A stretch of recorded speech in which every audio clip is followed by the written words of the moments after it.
हमारे साथ सुरेश भारद्वाज जी हैं, भाजपा के अति विशिष्ट वरिष्ठ नेता हैं। इनकी पहचान बताना भी मेरे लिए एक बहुत बड़ी होगी। और भारद्वाज जी, आपका स्वागत है हिंद समाचार में। धन्यवाद। सर्वप्रथम भारद्वाज जी, भाजपा मिशन रिपीट को लेके चली है, तो आपकी क्या नीतियाँ हैं मिशन रिपीट के लिए?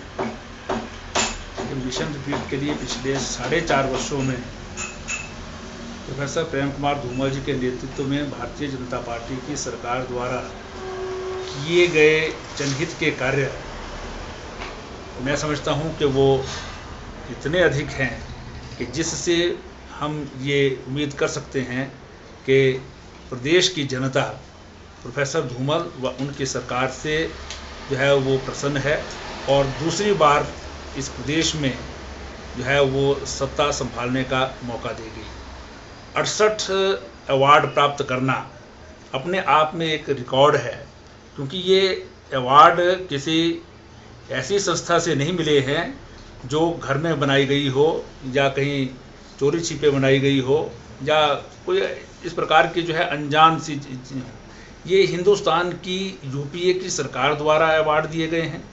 देश के नामी ग्रामी बड़े बड़े चैनल्स द्वारा जो सर्वे किए जाते हैं उसके आधार पर ये अवार्ड्स मिले हैं और वास्तव में ज़मीन पर जो काम हुआ है उनको देख कर के ये इनाम मिले हैं। इसके अतिरिक्त प्रदेश में जो काम हो रहे हैं उसको जनता स्वयं भी देख रही है और इसी आधार पर भारतीय जनता पार्टी ये विश्वास के साथ कह सकती है कि हम मिशन रिपीट के अंतर्गत पुण्य सरकार बनाएंगे। सर, बात अवार्ड की आती है ना जी, तो अभी पिछले दिनों में हिमाचल को टूरिज़्म के क्षेत्र में भी अवार्ड मिला है और इको टूरिज़्म के लिए हिमाचल सरकार ने बहुत अच्छे कदम उठाए हैं। पर क्या ज़मीनी तौर पर आपको लगता है कि इस अवार्ड के हम काबिल हैं? आप शिमला की सड़कें देख लीजिए, शिमला में पार्किंग की समस्या है, कोई टूरिस्ट आता है, आम आदमी आता है तो उसको इन समस्याओं का सबसे पहले सामना करना पड़ता है। देखिए, अवार्ड जो मिलते हैं सारे देश में कंपैरिजन के आधार पर जो है वो मिलता है। तुलनात्मक दृष्टि से सारे देश में जितने भी हिल स्टेशंस हैं उन हिल स्टेशंस के मुकाबले पर शिमला की स्थिति बहुत बेहतर है, इसलिए ये अवार्ड यहाँ को मिले हैं। और आज नहीं मिला है, पिछले 4 वर्षों से लगातार शिमला जो है बेस्ट टूरिस्ट डेस्टिनेशन के रूप में जो है वो अवार्ड ले रहा है। ये ठीक है कि यहाँ पर पार्किंग की समस्या है, लेकिन पार्किंग के लिए प्रयास हो रहे हैं। हिमाचल प्रदेश सरकार के प्रयास से शिमला में 3 बहुत बड़ी बड़ी पार्किंग्स जो हैं वो अंडर कंस्ट्रक्शन है। आप संजोली जाएंगे, वहाँ पर बहुत बड़ी पार्किंग बन रही है। आपको जो है वो छोटा शिमला में जाएंगे, वहाँ पर बहुत बड़ी पार्किंग जो है करोड़ों रुपए की लागत से जो है बन रही है। इसी प्रकार से एक नई पार्किंग जो है वो अभी FCF की सैंक्शन मिली है, सेक्रेटेरिएट के पास जो है वो बनने जा रही है।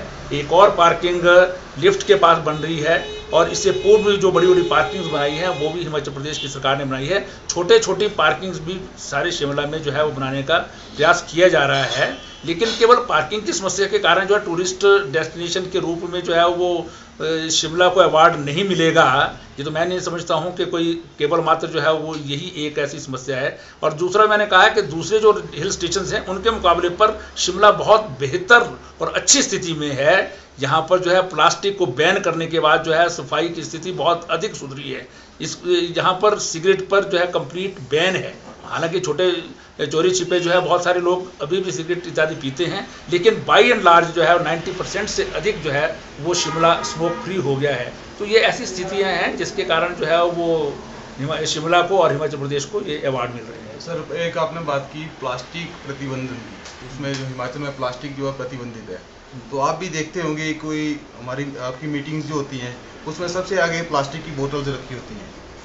नहीं, ये ठीक है, जो चीज़ें बैन की जा सकती हैं वो बैन की हैं। बहुत सारी चीज़ें जो है इंटरनेशनल और नेशनल स्थिति में आज जो है वो बैन करने की स्थिति में कोई भी प्रदेश सरकार नहीं है, लेकिन इफेक्टिवली यहाँ पर पॉलीथीन बैग जो है वो बैन हुए हैं। आप देखते होंगे आज कोई भी व्यक्ति अपने हाथ में पॉलीथीन लेकर के नहीं चलता है। जो छोटे छोटे जो प्लास्टिक के गिलास इत्यादि जो है यूज़ होते थे उनको जो है यहाँ पर बैन कर दिया गया है।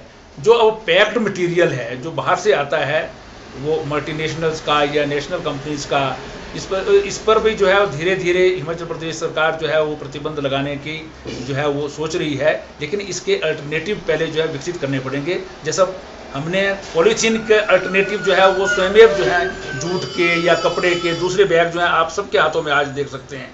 आज जो है वो लोग स्वयं भी प्लास्टिक के बैग जो है शिमला में लेकर के नहीं चलता है, चाहे उसका कोई चालान हो या ना हो। ये एक आदमी शिमला की जनता का एटीट्यूड ही बन गया है कि इसको हमने प्लास्टिक मुक्त रखना है, पॉलीथीन मुक्त रखना है। तो जो बड़ी बड़ी मल्टीनेशनल कंपनीज की चीज़ें हैं या दूर से आ रही हैं, जिसका अभी अल्टरनेटिव हमारे पास नहीं है, वो अल्टरनेटिव हमारे पास बन जाएगा तो हम इसको भी बैन करने की जो है वो प्रयास करेंगे। चलिए भारद्वाज जी, बात करते हैं मिशन रिपीट की। तो अभी मौजूदा हालात में शांता जी अलग नज़र आ रहे हैं और धूमल जी अलग नज़र आ रहे हैं, तो इनका क्या कारण हो सकता है? ये क्या मिशन रिपीट होने में आपका सहयोगी रहेगा, ये जो आपका मंशा है जो इस तरह की? देखिए, शांता कुमार जी प्रदेश के बहुत वरिष्ठ नेता हैं, पार्टी के बनाने में उनका बहुत बड़ा योगदान रहा है। हिमाचल प्रदेश के 2 बार वो मुख्यमंत्री रहे हैं और पार्टी के प्रति कमिटेड हैं। आज भी वो राष्ट्रीय स्तर पर जो है वो पार्टी के उपाध्यक्ष हैं और मैं समझता हूं कि वो पार्टी की सरकार को लाने में प्रदेश में हर संभव प्रयास करेंगे। कुछ विषयों पर जो कार्यान्वयन होता है कई बार नीतियों का, उसमें जो है वो मतभेद हो सकते हैं, लेकिन वो कोई ऐसे मतभेद नहीं है जिसके कारण पार्टी में दोनों जो है वो अलग अलग दिशा में काम करें। दोनों जो है वो मिशन रिपीट के लिए काम करेंगे और मैं समझता हूँ कि आजकल जिस प्रकार से केंद्र हमारी हाईकमांड जो है वो काम कर रही है और कल परसों ही चंडीगढ़ में एक बड़ी योजना की बैठक हो रही है जिसमें सभी लोग जो हैं वो उपस्थित होंगे और उसमें मिशन रिपीट के लिए जो है पूरे कार्यक्रम का जो है निर्धारण होगा। उसमें शांता कुमार जी भी होंगे और प्रेम कुमार धूमल जी। भारद्वाज जी, महेश्वर जी को क्या आप अपने पर्सनली बताइए कि आप वापस लाना चाहते हैं उनको कि नहीं? देखिए, जहाँ तक पर्सनल बात का संबंध है, मैं समझता हूँ कि पार्टी का प्रत्येक कार्यकर्ता जो है वो पार्टी में ही रहना चाहिए, उसको पार्टी से अलग नहीं होना चाहिए।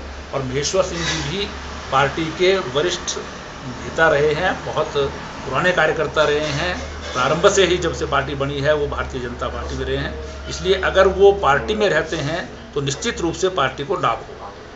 अभी सत्ती जी भी मिले हैं कल उनसे, जिसका कि कोई नतीजा निकला नहीं है। तो आप ये मानते हैं कि हिलोपा कुछ भाजपा के आंकड़े खराब करने का दम रखती है?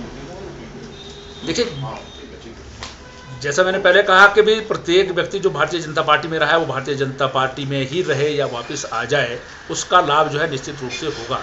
लेकिन अगर किन्हीं कारणों से कुछ लोग जो हैं बाहर जाते हैं तो भी पार्टी जो है वो चलती रहती है, क्योंकि पार्टी व्यक्ति से बड़ी है। इसलिए पार्टी का आम कार्यकर्ता जो है वो कभी भी किसी व्यक्तिगत नेता के साथ नहीं गया है, पार्टी के साथ ही रहा है।